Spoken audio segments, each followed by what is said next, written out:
Good Hi, afternoon, everybody. good afternoon, Dr. Patnaik. How are you, sir? I'm fine. How are you? Good. Well, I can't say long time no see. So really nice of you to have come actually to NSE. Well, I'll talk about it today to the students. Good Hi. afternoon. How are you? Good afternoon, everybody. Hi. Hello. All good. Hello, Dr. Ranade. Hi, Amlesh. Hi. Hi, Bhagashri. Steve. Yeah, good to see you after a long time. Afternoon, sir. Yeah, it's been a while. Sir, a quick question before we get into things. I hope you're going to be there on 10th, 11th, and 12th.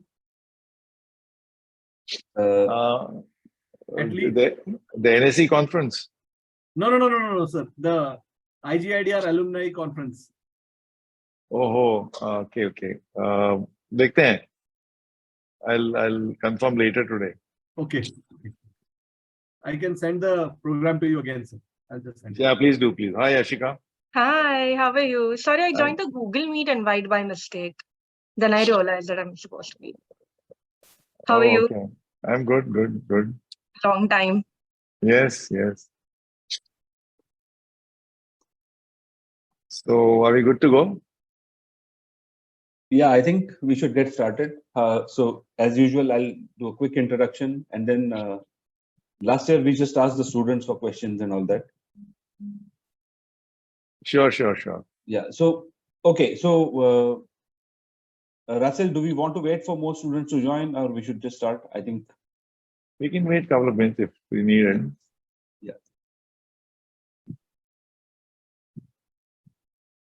Okay.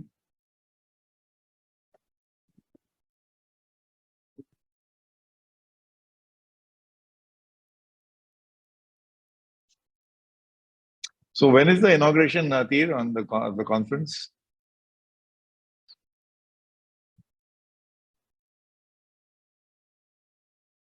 So the conference starts on the 10th, right after the convocation, and it continues on 11th and 12th, actually. No. What time does it start on the 10th? I think right after the convocation. So about 2:30, sir. Okay. Let me just check later this evening. Just send me the stuff. So Will do, sir. I'll send you. so. I think we have a good attendance now. So let's get going. Yeah. Yeah, that's what. And I see there's a lot of students who are in the admission process, etc. So I think we should make best use of the time. So welcome all of you, especially all the students that have joined. We are so happy, and I see significant numbers, and more will join. I'll quickly do the introductions, but before that, what is today about? Today is about acquainting you students with the Meghnad Desai Academy of Economics, what we are, what are the courses here, and really encourage questions from you about MDAE, because I see a lot of students who have either already been admitted or in the admissions process. So the event, students, is about you, what you want to know about MDAE, or or the career choices that you're on the threshold of making, etc. So I'll start with the introductions.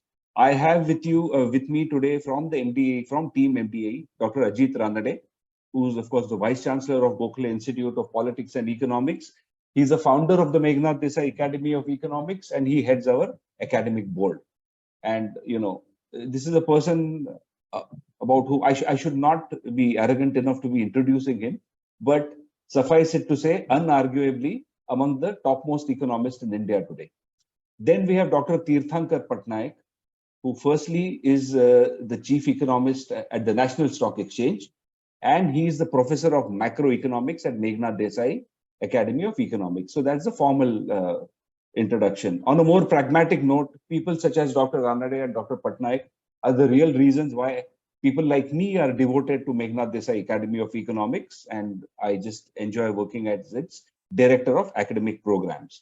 Every year I get to spend, I'm fortunate to spend about 5 to 10 hours a piece with them every year.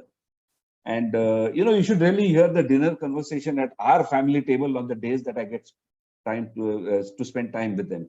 Last week, I spent an entire hour with Dr. Patnaik, and I told my wife in the evening, how many people are so fortunate that they get to attend a personal discourse on the concept of money supply from the chief economist of National Stock Exchange. So last week it was me. Today it's you guys. And if you end up studying at Meghnad Desai Academy of Economics, you'll have access to all of these people for an entire year. So, I'll now ask Dr. Ranade to say a few words about the Meghnad Desai Academy of Economics, or, share his wisdom about what choices, students like you who are contemplating either studies or careers after undergraduation, what choices face you, what are the best choices, etc. Then we'll move over to Dr. Tirthankar Patnaik. We also have two of our illustrious alumni on the call today. Yashika Doshi has already joined us, and I assume, Rashika Mudgil has also joined. So I'll come to them once we are, once Dr. Ranade and Dr. Patnaik have introduced us or have said their piece. And students, if you have any questions, please type them in the chat box. I am happy to moderate, and then we'll take it from there. So Dr. Ranade, over to you. Thank you, and good evening, good afternoon, everybody. And thank you, Amlesh, for the very kind introduction. I'm happy to be part of today's interaction with our own people, our alumni, and of course, prospective students. And also, not to mention Dr. Bhagyashree Blavke, who's also with us. She's in charge of the academic programs and operations. And welcome to Yashika and Rashika as well. So as Amlesh said, I've been involved or associated with the Meghnad Desai Academy since its founding days. So it's now our 9th year, I think. And our flagship programs are two. It's 1-year postgraduate program in economics and 1-year postgraduate program in data sciences. And more about those programs we will discuss as we go along in today's session. But I'm happy to say that the reason these programs were started, or in fact, the reason Meghnad Desai Academy came into existence is to essentially address what we felt was an important and a crucial need, in the sense that on one hand, we need to have an institution, we need institutions which give a very rigorous training in economics and allied disciplines, including financial economics and now other disciplines as well, like data sciences. But at the same time, we also need to complement that rigorous training with some kind of hands-on experience, some kind of feel for quote unquote the real world, some kind of getting your hands dirty, so to speak, with the data analysis, what economists do in real life. Now, that's not to say that what economists or academicians do is also real life, but most students who want to pursue a career in after acquiring these tools and training are mostly in fields like let's say banking, or in the world of consultants, or as analysts, or even as policymakers with government, think tanks, international organizations. Some of our students have gone on to pursue higher studies like a PhD. We'll hear about all of that later. So this, I think Meghnad Desai Academy is a kind of a fairly unique organization with a focus on combining high standards of excellence in teaching and in academic content, with giving students some feel for hands-on experience with issues from the what should I say, from their future working lives. We call those sessions, by the way, Econ Lab. I've often been asked, why is it a laboratory? Because lab is usually associated with subjects like physics, chemistry, biology. But Econ Lab are those special sessions where practitioners come and interact with the students, those sessions are learning sessions where you apply what you learned in the theory classes with some practical practice elements. Of course, I'm now I'm Vice Chancellor at Gokhale Institute, and Gokhale Institute is a 100-year-old university. It's a university, and the diploma is actually at Meghnad Desai Academy is offered through Gokhale Institute. So in a way, there is a strong partnership and affiliation. And Gokhale Institute also has postgraduate programs, but they are slightly different. We can, if this time permitting, we can talk about that. But today's session is really focused on Meghnad Desai Academy. And every year we do something new. So that's another thing that we take the feedback very seriously. So if I look at the evolution of the program in the last 8 years, it's undergone some tweaking, some fine tuning, some reorientation, some change of direction, not fundamentally, but in important ways. So that's also important to remember that there's a constant recalibration or retweaking. So I'll leave it at that. I'll be happy to interact with all of you. So let me pass it back to Amlesh. Yeah. So, Dr. Patnaik, if you can, tell the students about your experience. Yeah. This year with the macroeconomics course, how it was conducted, and especially you did so much about real data, and the students did all those presentations. So if you can just, tell our audience today about how that course went, and in general, when our students end up working at National Stock Exchange, what kind of skills they need and what kind of work they do. Okay, thank you, Amlesh. I keep saying the other identification that I have, the other identity I have is I'm Dr. Ranade's student, proud student of his from IGIDR. So, so I've had the chance to take macroeconomics this year at MDAE. The practitioner that I am, the thought was that in addition to what students learn in core macroeconomics, they should also have a flavor of how professional economists go about their daily lives and analysis. So my part of the macroeconomics course was to deal with the Indian economy as a professional economist would do, and so it involved looking at the important indicators that characterize the economy. High frequency indicators, lower frequency indicators. Then how do we model those indicators in our day jobs to derive forecasts? And one of the examples, for instance, was everyone's interested in CPI inflation. So I took a session about how we look at CPI inflation and how we model it at various levels. We call it L0, L1, and L2. And how do we use time series models to go about that forecasting? And this was all done in R for the students. The other part of the course was to make sure that students not only understand and assimilate what is being taught in the class, but are also able to produce output that they would be expected, as Dr. Ranade pointed out, as they would be expected to produce in their careers going forward. So what we did was we took the perspective of a sell-side economist, an investment banking economist, and divided the class into several groups. Each group was then asked to produce a report, a country report, so to speak, which would be on the lines of what they would be expected to do in an investment bank. So the entire training was given along those lines, that what are the things that people look at, what are the things that buy-side investors, sell-side analysts look at for covering the macroeconomic portion of an economy. And we did that for several countries, and the entire class basically presented in front of everybody else with the and they were asked to face questions.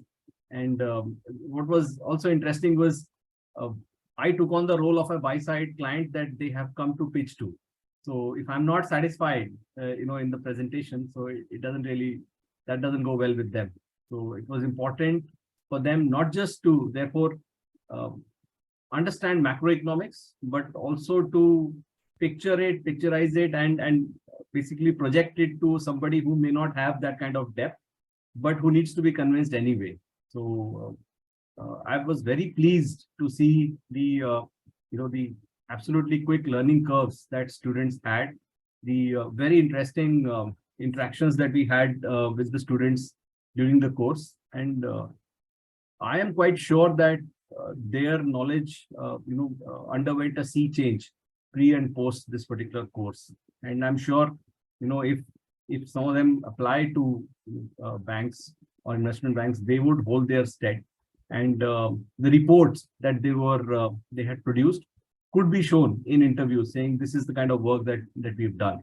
So this was skill impartment, imparting at a solid level, and I'm sure it kind of helped people.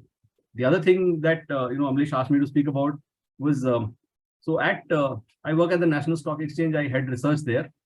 So the four major subjects areas that we work on are macroeconomics, financial markets, corporate governance, and market microstructure. So why corporate governance? Because NSE is a first line regulator. And why market microstructure? Because NSE is the world's third largest equity exchange and the world's largest derivative exchange. The kind of data that we look at runs into terabytes, not gigabytes, every day. So every day's data, as I tell my team, is about 4 to 5 TB of data every day, every single day.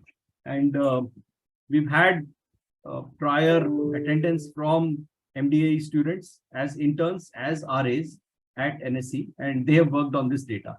So, as you would imagine, the expectations are meaningful from that perspective. And so one needs to know Linux, one needs to know R or Python, and be very, very basically think of high performance computing in a meaningful manner. So that's the kind of work students of MDAE are expected to know and learn. And I'm very happy to say that we've had beyond the interns who come in anyway from MDAE, 2 students have been here as RAs. And Amlesh, I think you should speak about what did those students do after their stint here. But they've done very good work at NSE. I'll stop here. Yeah. So it's really fascinating when I speak to our students who have gone on to work as research assistants at NSE. And then last time all of us faculty members met, Tirthankar was explaining to me the scale at which technology is practiced there. And then later I spoke to some of those students and I said, hey, were you able to handle that? And absolutely certain, they were absolutely certain about themselves. And frankly, I had not expected our students to be able to work on these kind of complex environments within a couple of months, And when I spoke to them, they said, yeah, but we learned Python there, and then we learned so much of econometrics, and we actually used RStudio and all that. So it is really heartening when you see that the system as a pipeline really works, They come to us sharp, bright, but having learned the fundamentals in undergraduate college. Mostly all of the students who come to us have not used any tools and technologies. Those who have an economics background maybe have a preliminary exposure to econometrics, but they come to MDAE, they're all eager, raring to go.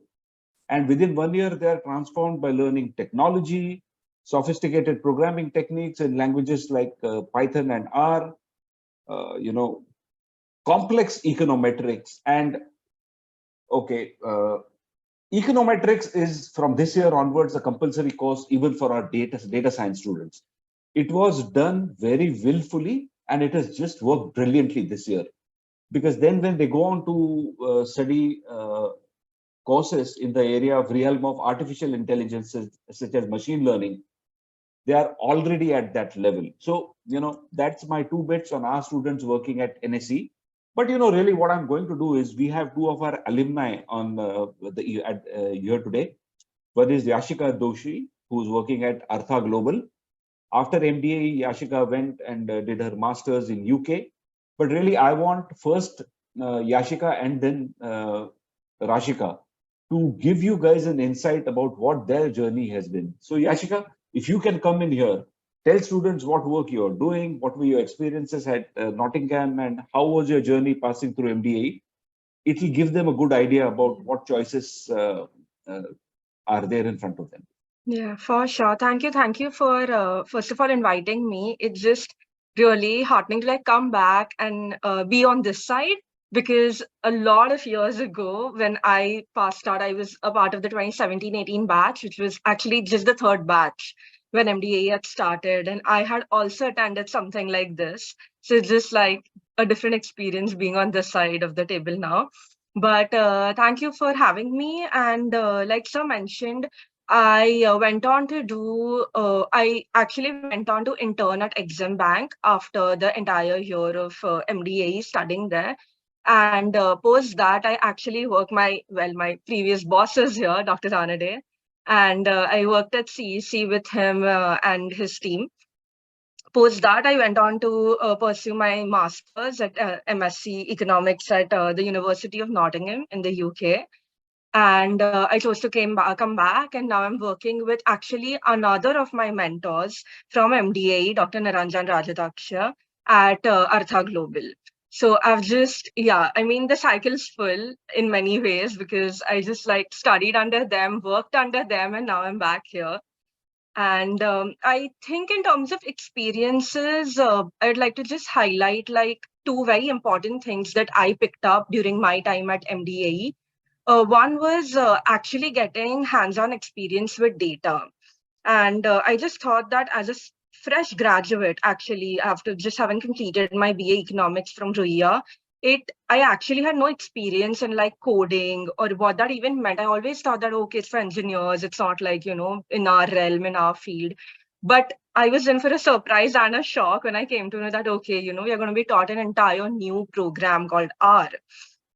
And, you know, just like learning that and not actually having to give like sit down exams, but programming an entire like, you know, project on R was something that was very unique about my experience there. And that till date helps me, like working on R studios helped me even in Nottingham when I was building on to learn another program, and now it's helping me at work too.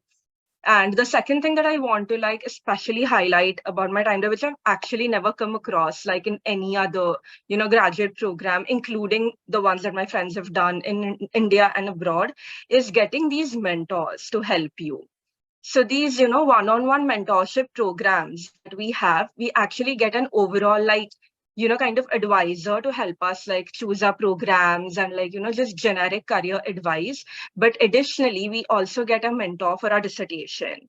And both these people, they always have time for you. Let me put it as bluntly. You approach them with however little or however big problem you have, and they will always give you an appointment. They will always schedule you in into their, you know, busy day. And it's just so helpful to just know that someone's there. I went on to do my dissertation under Dr. Niranjan, and my mentor was Tushar Podar, and both of them, I don't know what I would have done like without them.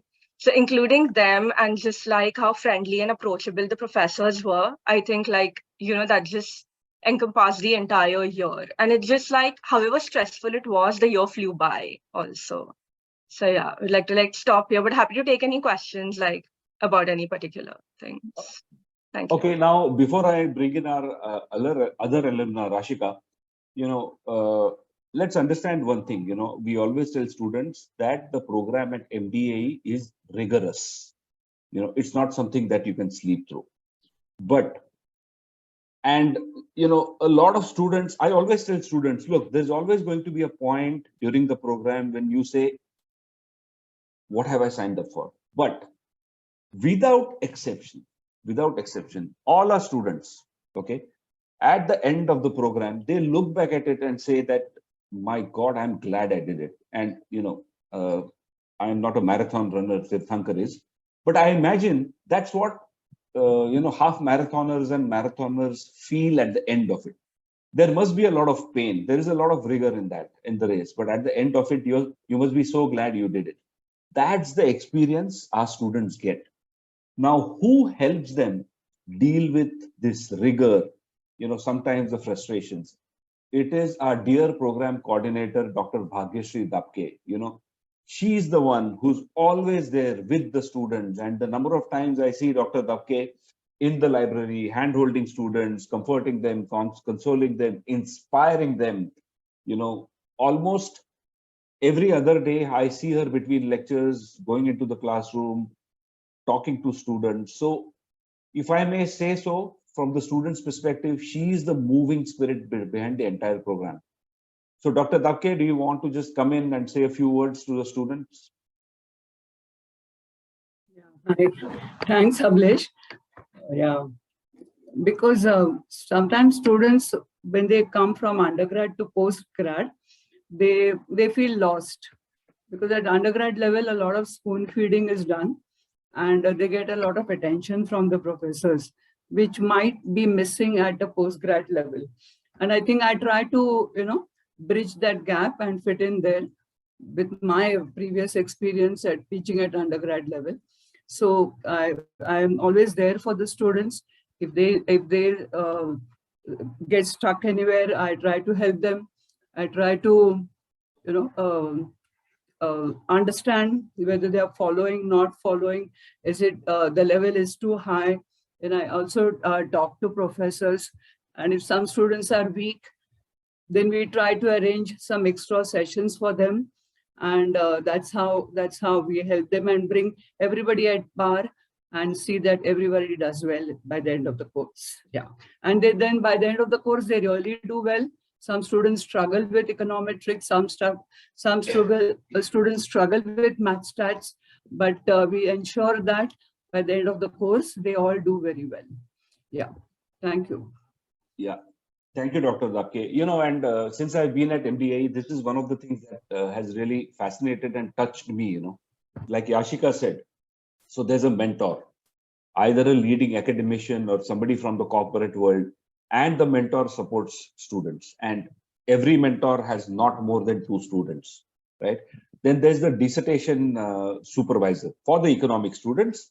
For the data science students, they do a capstone project or internship. If they do a capstone project, then I spend a lot of time one-on-one with them, helping them conceptualize a project. And then there is Dr. Dabke. So, the philosophy behind this is that the entire academy needs to be student-centric. There are some very, very simple beliefs, that we are really proud of holding up. For example, in the classroom, each faculty, inherently believes that there is no such thing as a stupid question. Okay. In fact, our experience is that the simplest and most innocuous questions trigger off a wave in the class, which just goes ahead and enlightens the entire class. But that happens if the teachers are willing to take that up. And I am so, that's one of the things I love at MDAE.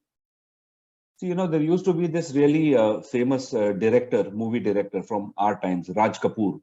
He made a lot of hit movies and he was a legend. Okay. So he was asked in an interview once, which out of all the movies that he produced, which was his favorite? And he picked out a movie by the name Mera Naam Joker, which actually was supposed to be a blockbuster, but which flopped. So he said, that is my child, that was my weakest child, and hence I loved it the most. I mean, I love my weakest students the most. See, the strong students you have to inspire, they'll go on to do, but it's the weak students that we need to support, give them the confidence. And the entire classroom, the way it works, students working with each other, there is such a great pull to just increase the average performance of the class. And every year, I'm happy to say 9 years, we have always managed to achieve that. The average of the class academically, before the program started and after that the program started, it just goes way up. So on this note, I want to bring in Rashika Mudgil. Now, Rashika works at an organization which is one of the most fascinating organizations in India, Center for Monitoring of Indian Economy, right? I think this concept of private companies compiling data, doing a lot of research on data is fairly new in this country. But in terms of economics, household surveys, etc., I think there's CMI, and then the next second organization is probably a few miles behind. And it's such a matter of pride for us that regularly the Center for Monitoring of Indian Economy hires MDAE graduates. Rashika has been there for a year. So, I'll just hand it over to her, and she'll tell us what work she's done, how being at MDAE helped her, etc. So, Rashika, please come in and talk to our students. Thank you so much for that. And hello, everybody. Really happy to be here with everyone. Thank you for inviting me for this. I think I've been jumping to tell somebody how I've been using all my economics from last year at my job. So this is perfect. So I'm from the batch of 21-22. I graduated last year with a specialization in public policy. And I actually got to secure my role at CMI through the placements at CMIE, at MDAE last year. So it was through MDAE that I got to the interviews, and I joined last year in July. I work as a research analyst, and I'm working on two of their main products. One is the Consumer Pyramids Household Survey, and the other is the Economic Outlook. So both these products use different set of competencies. So I will go one by one to kind of explain what skills from MDAE I picked up that I'm using in each of these, right? So the Consumer Pyramids Household Survey is essentially a nationally representative household survey, which is done on a very high frequency every 4 months. And we gather data on individual income, employment metrics, health status, consumption, expenditure, consumer sentiments, you name it, and it's there. So we invariably get tons and tons of data in our repositories every day, which we have to sort through. And within 4 months, we're talking something about like 800,000 rows to 400 columns every 4 months. So that's a lot of data. And the question then becomes what to do with so much data, right? The entire point is for it to talk to us, because you can't go and sit through and sort through all of it. So last year, when I was at MDAE, we had these two brilliant programs called Data Programming and Management and Data Wrangling, both of which were taken by Professor Amnesh Kanikar, sir, and he taught us how to go about cleaning data sets, importing, exporting, the fundamentals of data transformation on Python. And the thing about working on any of these software is the fundamentals, these are fungible skills, right? So you can use these functions on different software with a different syntax. So what we learned on Python with Amnesh sir, I could use on RStudio with a different syntax. Basically, I still have to understand, like I still have sir's voice in my head saying, you know, what a class is, what is a data set, what class does this variable belong to, because I am using it every day. I'm not going to go too much into the entire analysis, but a big chunk of looking at the data is transformation. Now, I can't speak for every industry and every kind of data set, but for the CPHS especially, we just have to clean it up to the T before we can analyze it. And given so much data, you have to clean it up a lot. The analysis part is where Professor Sandhya Krishnan, who taught me econometrics and how her knowledge came in. I did 3 modules with her for econometrics, and I genuinely think my brain has changed with how she has taught me econometrics and taught us how to use. So econometrics, if any of you are from the undergrad level, you will have this idea that it's just a lot of math and a lot of equations, and it can be daunting. That's what happened with me. But at MDAE, it completely changed. I am using a lot of time series econometrics, which is one of my favorite modules under Professor Krishnan, because we're using fast frequency data. I keep all my MDAE books and notes in my drawer because I need to refer to them every now and then. I have actually used some of my assignment codes at work because I needed the code simply. So that's for CPHS, lots of data, lots of cleaning, analyzing, lots of insights, and then making sense of them. For the economic outlook, that's a slightly different product in the sense that the data is not primary data. We're not sourcing it like in the CPHS. We have it from secondary sources, and we're writing snippets and analyses based on our individual topics. So I write weekly and monthly reviews on the financial markets, Indian financial markets. So I'm looking at stocks, NSE, BSE, CTRI. I'm looking at gold, crude, rupee, everything, the entire shindig. And I was taught macroeconomics at MDAE by Professor Dr. Anantha Nageswaran, who, for those of you who are familiar, is the Chief Economic Advisor to the Government of India.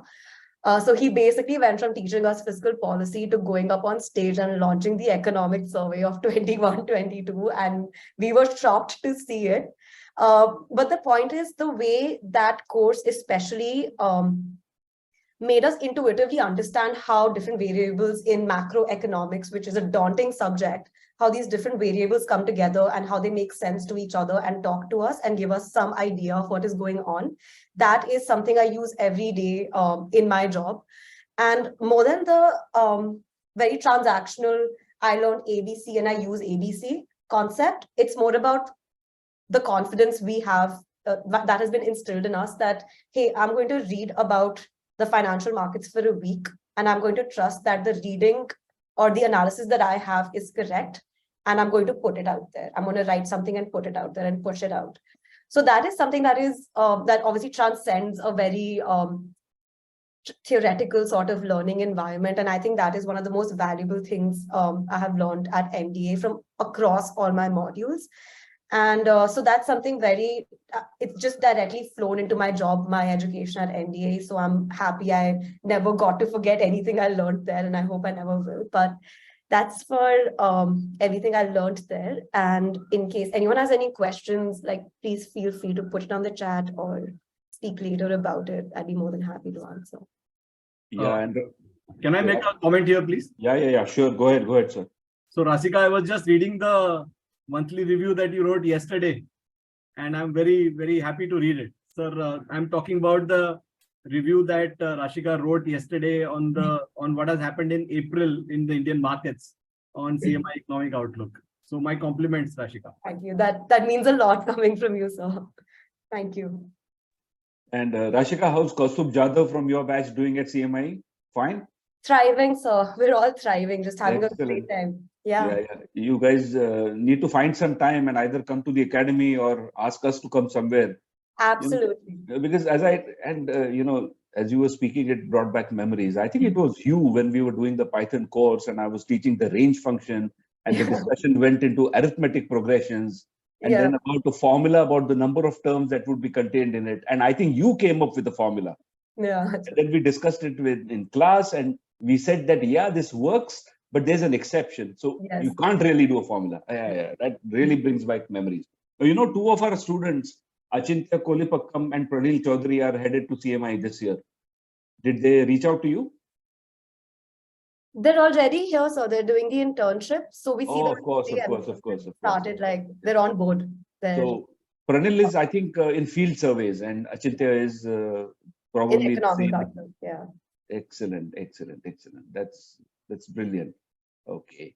So I think there's one very transactional question for you from Nupur Temani Yashika. Wanted to know whether you were working, under the professor. I guess she means Niranjan, during your year at MDAE or after the program? So Niranjan sir was actually my dissertation advisor during the year I was at MDAE.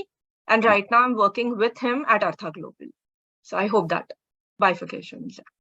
Okay. So there are student questions are not coming in. So I guess we can keep on going. So, Dr. Ranade, one of the questions a lot of parents and students ask us is, see, everybody's used to a traditional 2 years master's program, right?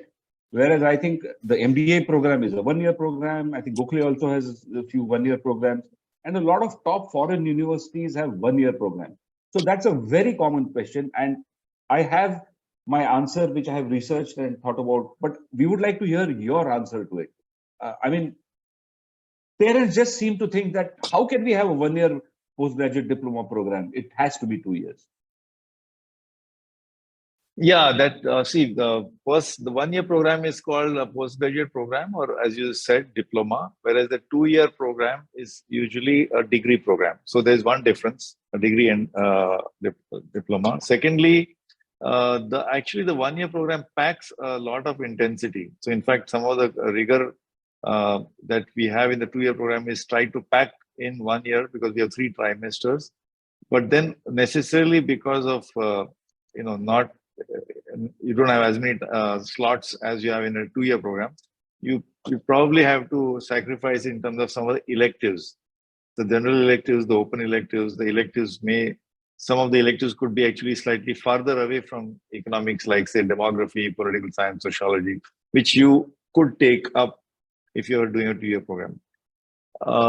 There is a need, certainly, ultimately, since it's economics, we can talk about supply and demand. There are people who want to do a 1-year accelerated program because they're very clearly maybe aiming to go and join the corporate sector or the banking sector and so on. And the 2-year degree program is a little more leisurely, if I can call it that, because it also caters to people who want to pursue higher degree, like perhaps go for a PhD, go to the US. So that's the differentiation. I would say it is actually catering to differential demand. It's not, and therefore by design, you don't want to sacrifice too much of the rigor of the 2-year program in 1 year.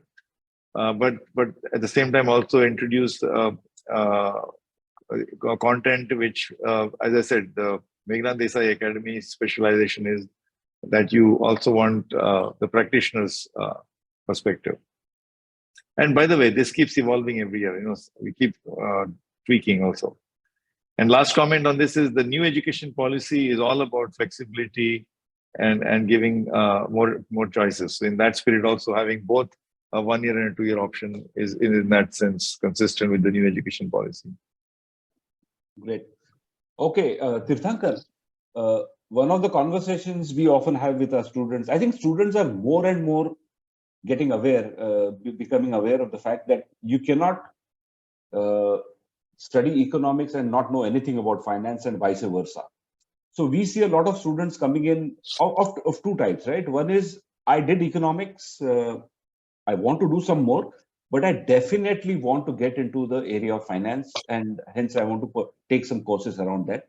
And the other way around, I've done finance all throughout. I kind of hit a concrete wall in my analysis when it comes to macroeconomics, GDP, etc. So, that's why we say that, in fact, we say that MDAE is probably one of the few organizations in India which tries to sit at the intersection of data science, finance, and economics.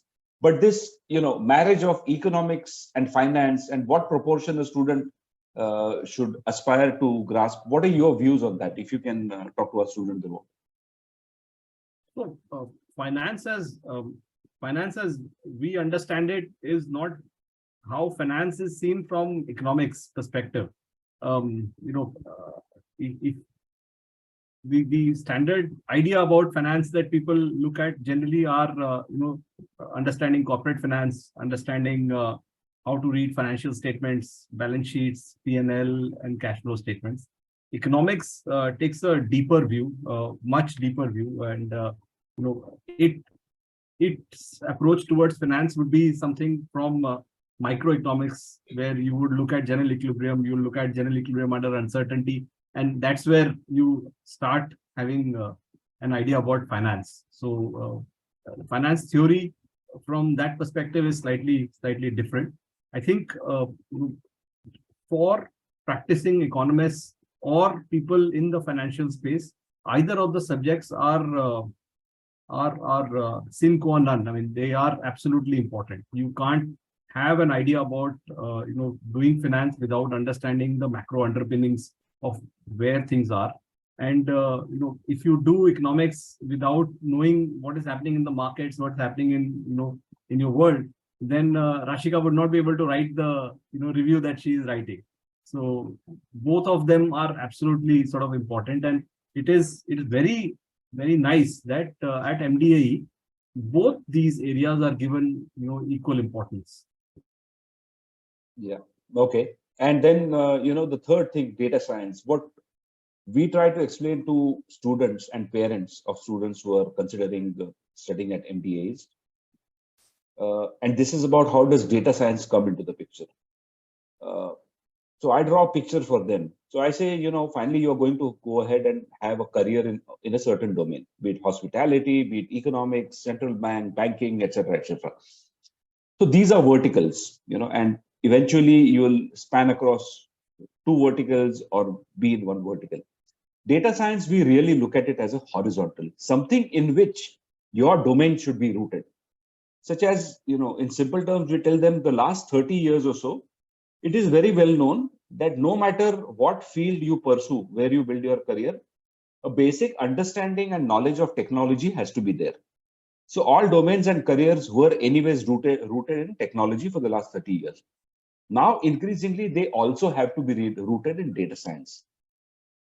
So you have to learn data science as a foundation. And that is why, see, our PGD, our diploma programs, the first one, we call it economics.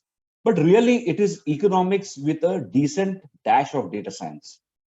And the second one is data science and finance. So how nomenclatures evolve is a different thing. But really, our theme is that you are studying economics, you are studying finance, but it has to be rooted in technology and data science. So your views about this topic, especially in the light of the kind of work that our students have done at NSE, or the kind of work that your team does on a regular basis, it would really enlighten us.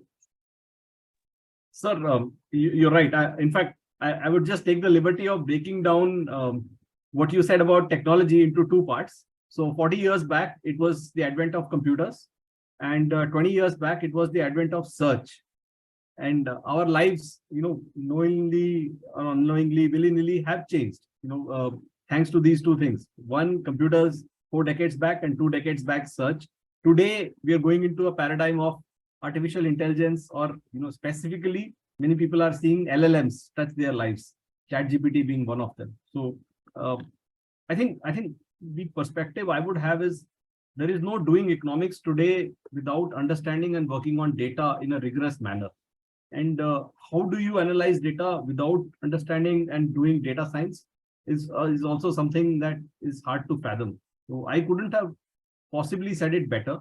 Data science today is the same horizontal layer that will work across all verticals. It didn't matter, whether one was studying psychology or mathematics or cooking.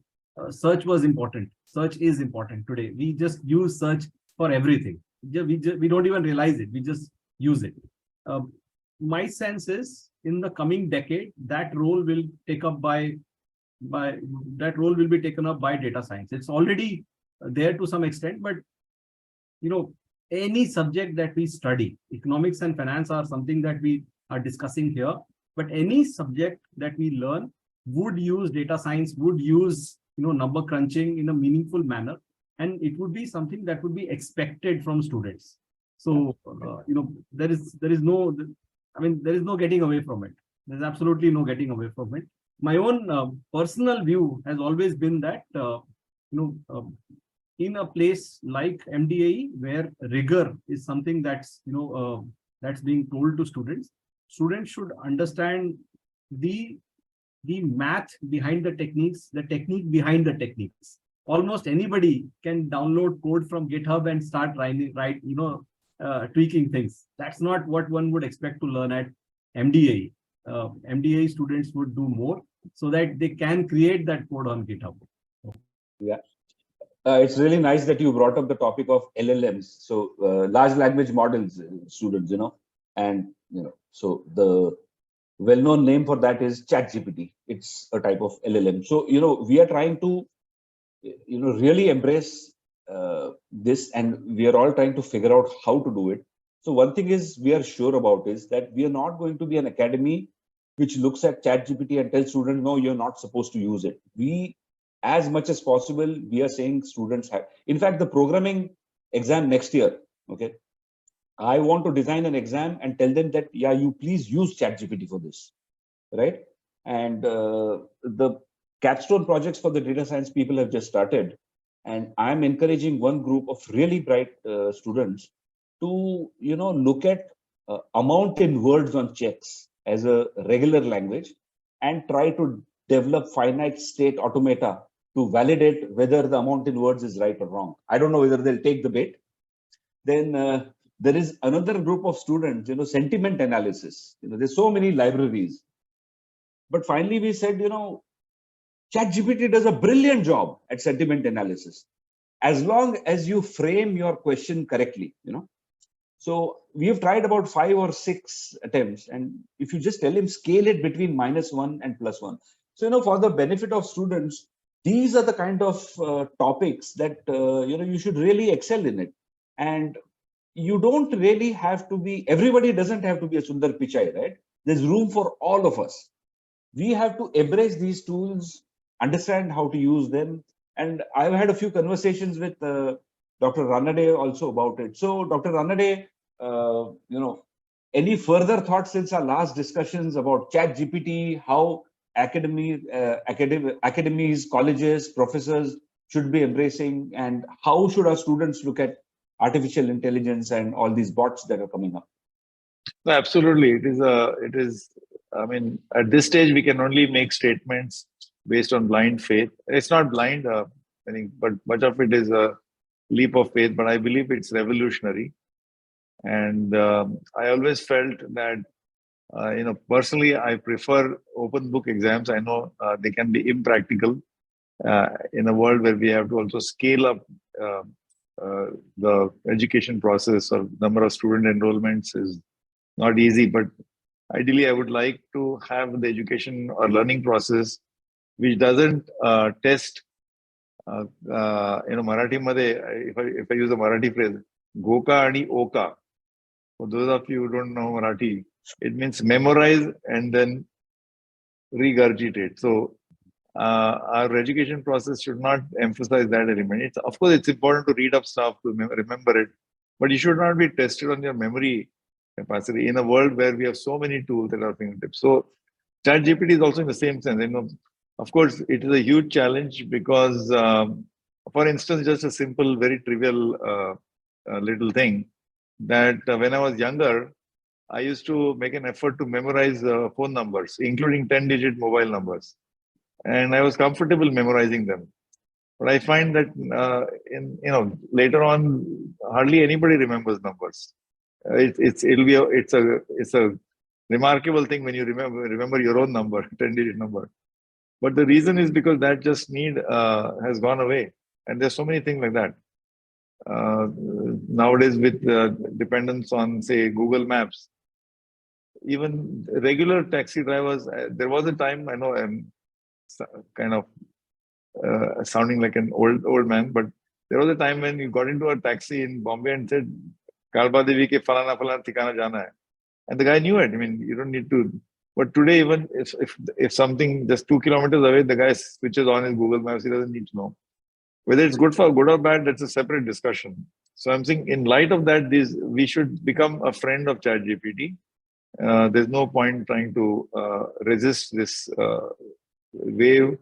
We have to find ways to become its friend and utilize it in the education process. In fact, we should have courses. I hope we can have at least a module where we have training on how to exploit maximum potential from ChatGPT 3.5 or 4.0. As you know, even in Google search, some people use Google search in the most elementary way. But a little bit of tools, if you know how to optimize your search, you get much more out of Google search. So same way. So yeah. I think we need to, in fact, have more familiarization with ChatGPT and include it in our mainstream. Yeah, and I think, one way is to have a separate module. The other way is to just use it when we teach. I know the Python course next year, I'm going to be using ChatGPT in just about every lecture, because when I write code, on a daily basis, I'm just using ChatGPT, right? And it's fascinating now because suddenly the skill I have to exhibit is proper English conversation with ChatGPT, and then he just gives the code. So Rashika, you will appreciate this. The Python exam this year, right?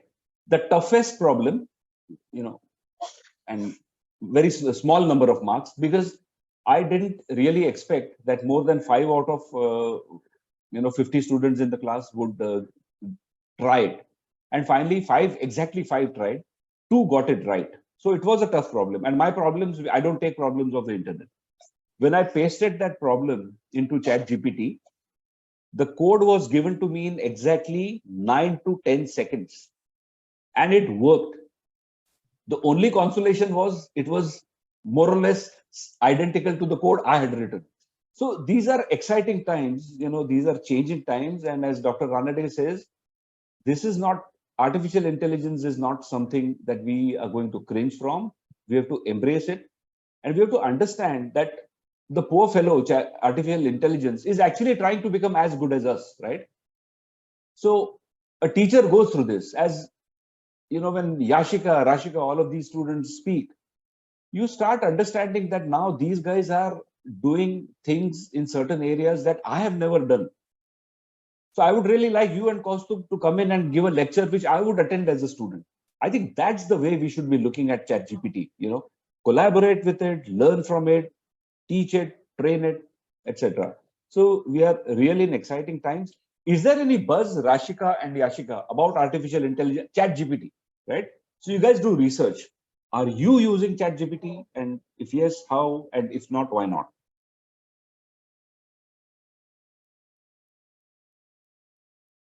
Yashika, you want to go first? Yeah. So we were just having this discussion the other day over the lunch table, and we are like, just till how, it's not, I mean, the word threaten is a very strong word, I feel, but then how threatened are our jobs, right? As researchers or just as writers in general, because every one of us here, on the panel, writing and researching is a big part, a large chunk of, our jobs and our studies and whatever we choose to, go ahead and do. And then I remember clearly that someone just came up and said that, but wait, ChatGPT only kind of consolidates something that is already out there on the internet. It does not give you any kind of unique thinking or, a unique angle to a solution or a creative, judgment call, if I may say so. So that is where the discussion ended. And I remember this so well, and we were asking the IT team, can we get a subscription to this? Let's see, how it can help us. I personally have not used it yet, but I am planning to. It's just that I feel that maybe the time has not come for at least in my job to be able to use it. So yeah, but I've heard a lot about it and seen ample videos. But this was the discussion I remember, the freshest thing from my memory. So yeah, so I mean, it has its pros and cons, but then Dr. Ranade said that's a separate discussion. But how to make use of it is the first thing. But then this is also a very unique thing that you, Amlesh, said, that how to use this on an everyday, from a teaching perspective. I can't even imagine, for my batch, which was 2017, 18, if this was there, what we would have made use of it, I just can't imagine. So I just have to say that I might have to enroll just for that one subject, not for the entire course to learn that, if and when you choose to bring it to MDAE. Well, just come over to the academy on a Saturday. We can spend a couple of hours, and you don't need a subscription. It's free if you want to use API, etc., etc. So there is this business version and a pro and a normal version. I use the normal. I use the normal. The normal one, right? And Yeah, 3.5 I've used, but the latest 4 one I haven't. So yeah. But I keep on experimenting, Yes. And I don't know if you've heard of a Greek word called as onomatopeo. Mm-hmm. Okay. It actually is a person who can invent words. Yeah, invent words. Yeah. So ChatGPT actually does a decent job of inventing words in Marathi. Yeah. Yeah. It does a fairly decent job. I have conversations from this morning. So, it's not something to be afraid of. It is not something, not even something, maybe we can be overawed by it, but we have to treat it like a peer. And, even it's just not just ChatGPT, right? There are other like DALI, for example. There's a lot of these DALI is something that I actually use on a regular basis, because apart from obviously the field of economics, Dr. Ranade has heard enough about my poetry, but I just like to reiterate, so I do poetry, and then when I have to create posts or just I can write, I have the words, but then where will I sit and find pictures and everything from 10 different, and that too IP free. So DALI is giving me I just put in words and I'm like, oh, okay, I want a graphic, image, or I want a, painted oil painting sort of a thing. You just put that into the search engine and it just turns up. And the randomest thing, whatever ideas concurred in my head, it's giving me that exactly like ChatGPT, right? So that is it's an off-board conversation, but even for like creative writers, even that is like how to make use of it. It's a big discussion in that industry. So Rashika, artificial intelligence, large language models are they thinking in terms of using them, leveraging them at CMI, or you're pretty much busy? You guys are busy doing what you've been doing? The latter, we haven't had a conversation about it for sure. And as Yashika said, whatever's out there, the secondary data situation, like it can be consolidated by ChatGPT, but I think the primary data that is there, that stays within. So I don't think ChatGPT can get into that territory of like the primary data collection and stuff. That's my own personal opinion. And well, my personal opinions go a bit, I'm almost on the tip of being a cynic about it, because for efficiency, great. For optimizing work, great, but I would think more in terms of regulations and policies, and also the creative industry and how that might be impacted, and jobs, of course. And I know there is the whole cycle of more jobs being created, but that lag that may get created in the interim could be detrimental. But it's just my brain. I'm sitting with it. Like Yashika said, it's a discussion, so I'm more for these kind of hearing more points of view before I can have. I don't know if anyone can actually have a say on this entirely, but so yeah. if I were to include you in my larger family group, it's me versus everybody else, because everybody else is saying what you're saying, and I'm so gung ho about using it. So but no, I can't do that. So because I really need to convert people. Can I just jump in here? So again, a very trivial example. I often used to get asked, less so nowadays, but some time ago, that since I also, write a column in a newspaper sometimes, and I guess I try to sort of collate data from here and there and to make the argument. The data is sometimes, I guess, relevant. So the question people used to ask me is, sir, can you tell what sites do you Google, or which sites do you go and see, or what are your regular sites that you follow? So I used to find the question quite amusing, because I really can't answer that question. And it's just that everybody has a different way of how they dip into this huge ocean called internet or Google, and how you use Google search for your work. Almost all of us use sometimes of our working day we use Google search. So I found it a little amusing that it's the same thing with ChatGPT. It's not that you're just going to feed it, please make a précis of this. It's going to be, the more you interact with it, then you'll figure out what works for you. And for every person, it's going to be different. That's the way to look at it. Therefore, I think we should actively try to encourage people to play with it. And maybe, as I said, have a different module, as a sub-module of one of the courses. See how ChatGPT integrates or interacts with our course content. It's going to be a part of our life. In 1 or 2 years, if we are having this conversation, we'll have totally different kind of conversation. It's definitely coming.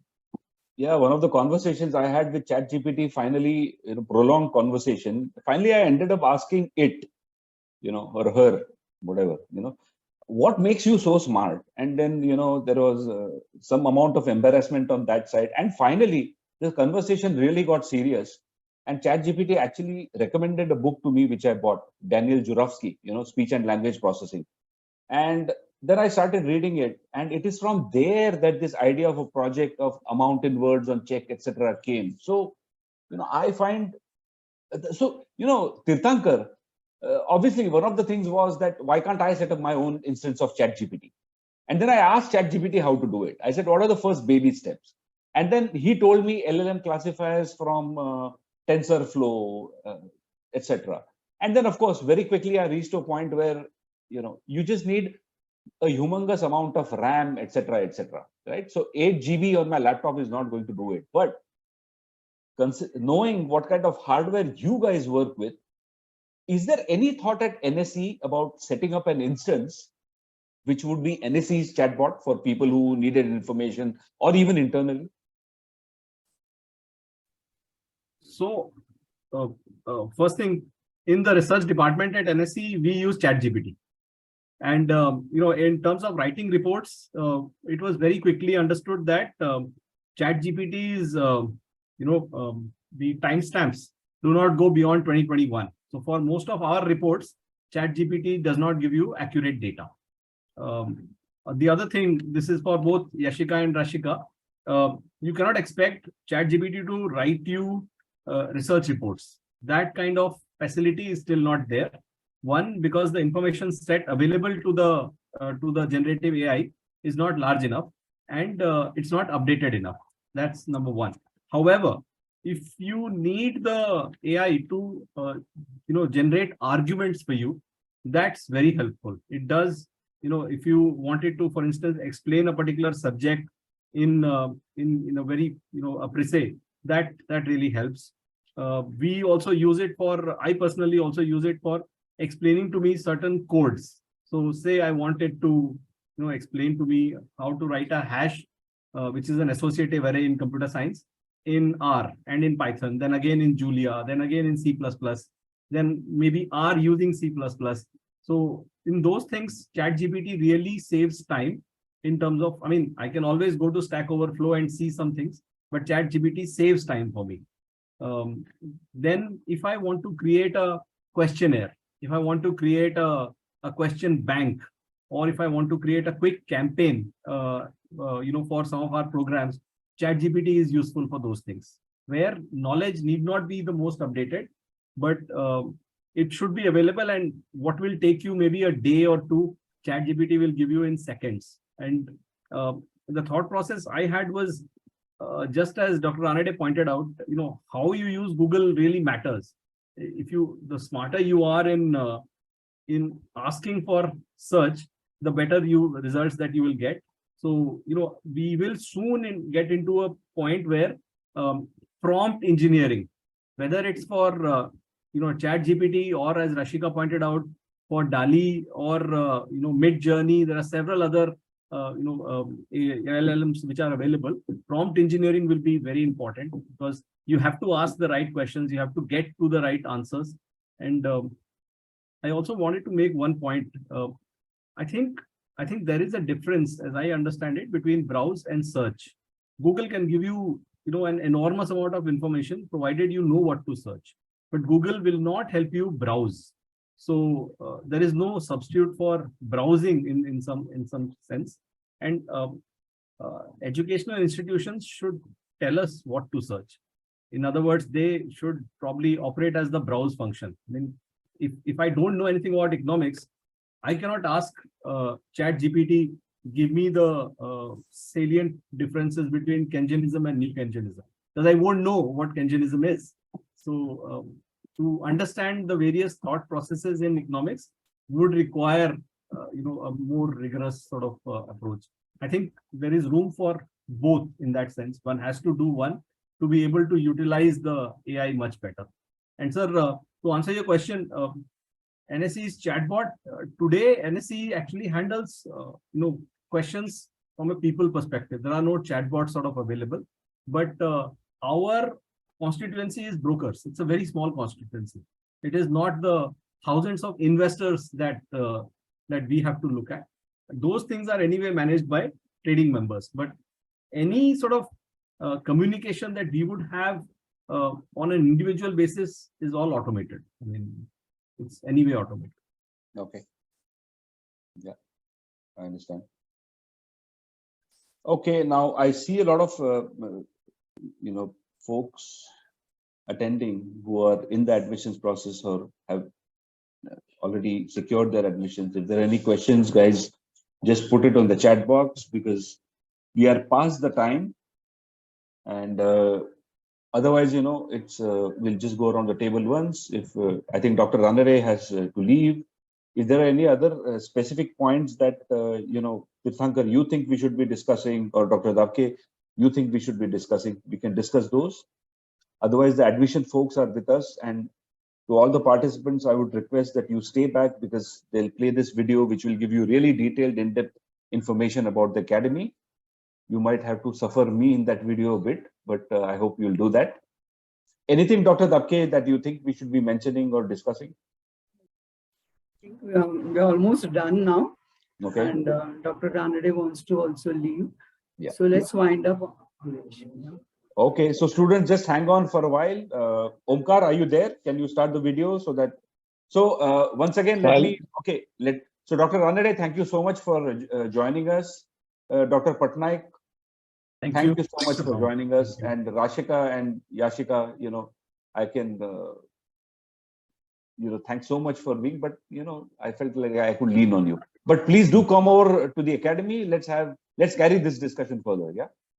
Sure. Thanks. Thank you. And all the very best to the applicants. And I guess it's the more information on the website or other channel as well. So we'll keep this going. Thank you.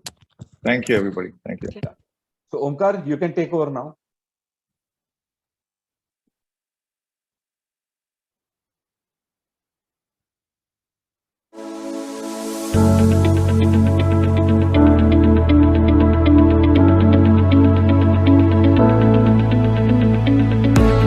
As the world summons determination to practice true sustainability, at MDAE, we are introducing courses that will create thought leaders to drive this resolve. At MDAE, we lead you there to make you find your place where you have to belong. Our courses are designed to make you global leaders in this new era of global advancement in the field of economics, finance, data science, and now sustainability elective (ESG). Hi, I'm Mahima Soni. I currently work at Deloitte India.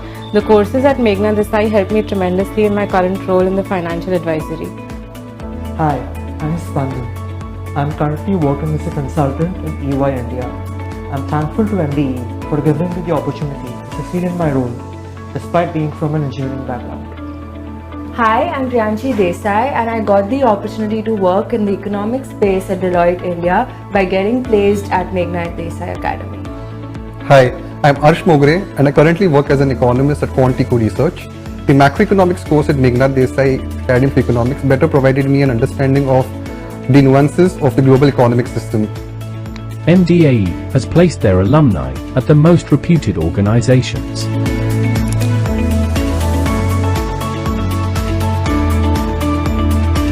They have also led their students for further education at the world's best international universities. Continuous innovation and improvisation is a necessary ingredient of academic training. They lie at the core of our teaching of economics, finance, and data science. In line with this tenet, we are soon launching a new course in sustainability, environmental social governance. At MDAE, you will immediately notice a change in the thought process and learning. Our expert faculty and their teaching methods have excellence that provide our students with the academic rigor and applied skills to meet the needs of a dynamic and globalized workplace, with an obvious scarcity of post-grad programs that synergize strong theoretical skills with applied skills for a rapidly globalizing economy. MDAE has ensured top in-house and reputed visiting faculty that deliver a more practical education in a friendly and more approachable manner, which helps students to develop a new toolkit to analyze and address real-world situations. My name is Abhinay Muthu. I'm currently a visiting professor at the Meghnad Desai Academy of Economics. I have 35 years of teaching and research experience in universities in the United Kingdom, Cambridge, Harvard, LSE, Warwick, and I've been a professor of economics for 20 years and been the head of economics at Warwick. I'm Tirthankar Patnaik. I'm the Chief Economist at the National Stock Exchange. I teach macroeconomics at Meghnad Desai Academy of Economics. I'm Dr. Bhagyashree Dapke. I'm a program coordinator at MDAE. If students have any concerns, they come to me and I see them through as I enjoy mingling with students. The Meghnad Desai Academy of Economics is special because the courses are informed by the best education in the world. The content and the structure informed by teaching in LSE, Cambridge, Harvard, and Warwick.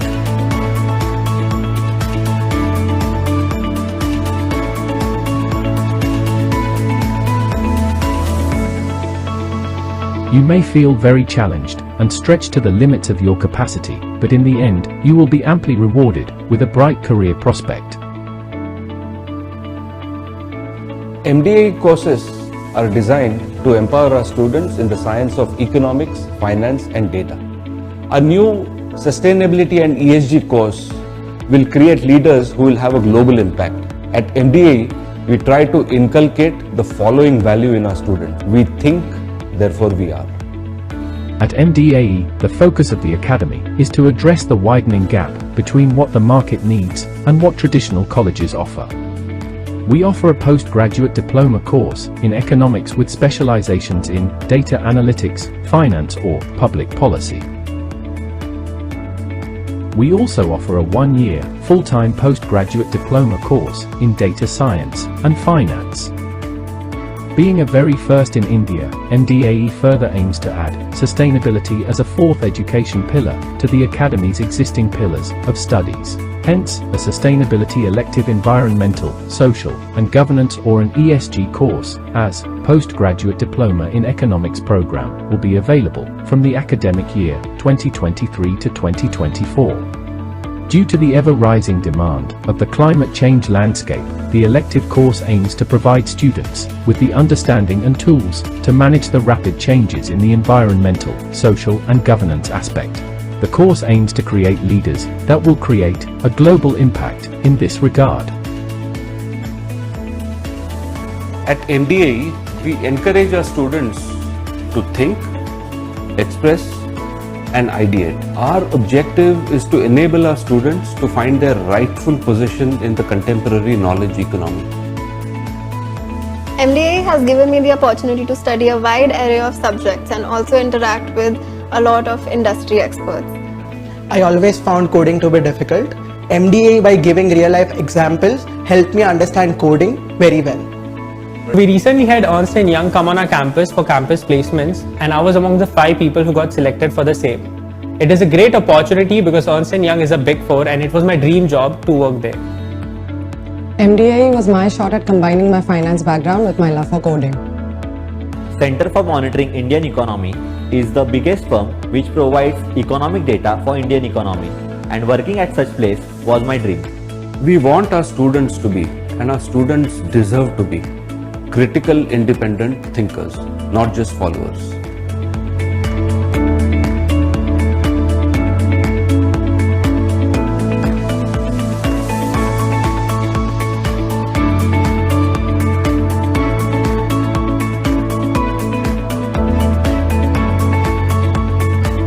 The Meghnad Desai Academy of Economics.